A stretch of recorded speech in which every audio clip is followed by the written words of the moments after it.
नमस्कार, good evening. स्वागत है आप सभी का।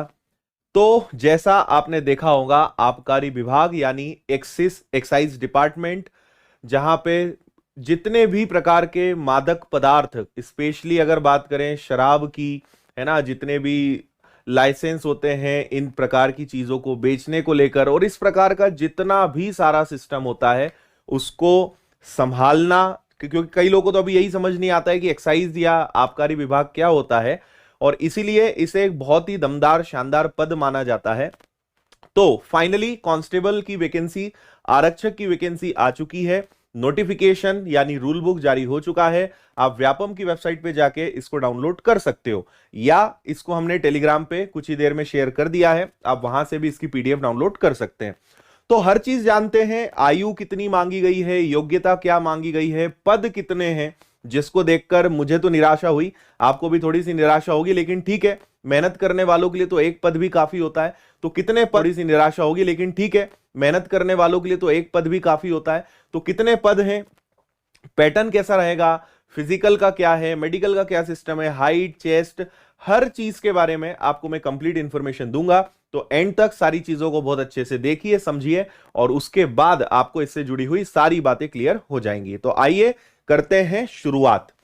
देखिए, ये तो मैं आपको अलग से दिखाता हूं। जैसा कल विज्ञप्ति जारी हुई थी न्यूज़पेपर की, जिसका वीडियो मैंने बनाया था और आपने देखा था, और ये मेरे लिए भी आश्चर्य की बात है कि फॉर्म भरना जो है वो शुरू होंगे 10 दिसंबर से। ठीक है जी, फॉर्म भरना शुरू होंगे 10 दिसंबर से, लेकिन रूल बुक अभी जारी कर दी गई है ना। देख रहे हो आप कितना हाई अलर्ट पे चल रहा है सिस्टम, है ना। ऐसा काफी कम देखने में मिलता है ना, क्योंकि जनरली आज जारी करते हैं और कल से फॉर्म भरना शुरू होता है, लेकिन यहां पर अलग ही खेल चल रहा है। 10 दिसंबर से इसके फॉर्म भरना शुरू होंगे, 24 दिसंबर इसकी अंतिम तिथि रहेगी। मात्र 15 दिन का समय मिलेगा, शायद इसीलिए वो थोड़ा जल्दी कर रहे हैं कि बच्चों को अभी से पता चल जाए, क्योंकि दिन बड़े कम दिए हैं, है ना जी।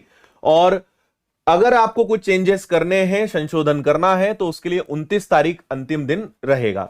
सबसे खास बात, परीक्षा होनी है 20 फरवरी 2023। उनको पहले से पता है कि बहुत कम बच्चे जो है पेपर देने आने वाले हैं, है ना। और प्रथम और द्वितीय दो पालियां रहेंगी, एक 10 से 12 बजे तक, दूसरा 3 से 5 बजे तक, और 100 नंबर के आपके पेपर यहां पर होने वाले हैं। ठीक है भाई, यहां तक बात आपको समझ में आ गई है। इसके बाद हिंदी इंग्लिश माध्यम में वस्तुनिष्ठ प्रकार के प्रश्न होंगे। प्रत्येक प्रश्न के 4 संभावित प्रश्न, उत्तर विकल्प दिए रहेंगे, सही उत्तर चुनकर। ये तो सारी वही चीजें, यानी ऑनलाइन परीक्षा आपकी होनी है। ठीक है, ये आपको बात समझ में आ गई। और आगे बढ़ते हैं, फॉर्म भरने के बारे में कितनी फीस लगनी वो देख लो। अनारक्षित वर्ग के लिए 500, ओबीसी एसटी ओबीसी के लिए 250, दिव्यांग के लिए 250, संशोधन और बैकलॉग के अभ्यर्थियों के लिए सीधी भर्ती, बैकलॉग के अभ्यर्थियों के लिए निरंक, यानी कोई चार्ज उनके लिए नहीं रखा गया है।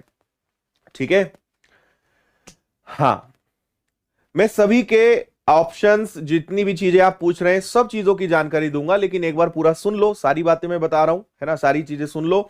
चलिए आगे देखते हैं। अगला आपको अब सबसे खास बात जो देखनी है वो है पद कितने हैं। सर मुद्दे की बात बताओ, है ना। तो देखिए, यहां पे आपको दिख रहा होगा 2 प्रकार की भर्तियां हैं। एक सीधी भर्ती है, ठीक है। सीधी भर्ती के अंतर्गत जो है कितने पद हैं, 51 पद हैं, 51 और अगर सीधी भर्ती बैकलॉग की बात की जाए, ठीक है, जो केवल कुछ वर्ग के लिए होता है, ये जनरल वालों के लिए नहीं होता है, तो अन्य पिछड़ा वर्ग, अनुसूचित जाति, अनुसूचित जनजाति, इन 3 बोल सकते हैं हम वर्ग के लिए टोटल कितने पद हैं, 149। जिनको नहीं पता कि बैकलॉग क्या होता है, बैकलॉग का मतलब होता है कि उसमें अनरिजर्व्ड, अनारक्षित, जनरल कैटेगरी नहीं होती है। केवल एसटी एससी ओबीसी वर्ग के जो बच्चे हैं वो इसका फॉर्म भर सकते हैं। उनके लिए 149, मतलब फॉर्म तो आप भरेंगे, लेकिन उन लोगों के लिए 149 है। और अगर सबकी बात करें, जिसमें जनरल वाले बच्चे, अन्य पिछड़ा वर्ग, अनुसूचित जाति जनजाति, ईडब्ल्यूएस, इन सब के लिए 51। मतलब भैया थोड़ी सी मुश्किल लड़ाई है। अगर अनरिजर्व्ड की बात करें तो मात्र 8 पद यहां पर देखने को आपको मिलेंगे। यहां पर आप एक चीज और देख सकते हो कि भूतपूर्व सैनिकों के लिए अनुसूचित जाति, अनुसूचित जनजाति, 2 महिला 3 महिला, इसको आप आराम से देख लेना, है ना। आगे आप इसमें ज्यादा गहराई में जाएं, आप कुछ सोचें कि सर ये तो बहुत बुरा हो रहा है, बहुत कम पद हैं, 1 लाख भर्तियां हम सुनते आ रहे हैं। पूरी बात सुनना, मैं आपको सारी चीजें बताऊंगा, है ना। आप इसको बाकी हमारे पुलिस विभाग के आरक्षक से कंपेयर नहीं कर सकते हैं, है ना। और इसीलिए कल मैंने जब वीडियो बनाया था तब मैंने आपसे कहा था कि रुक जाओ, सारी चीजें आ जाने दो, पहले वो देख लेते हैं तभी बताएंगे। कई लोगों ने कहा था 10,000 पद निकल रहे हैं।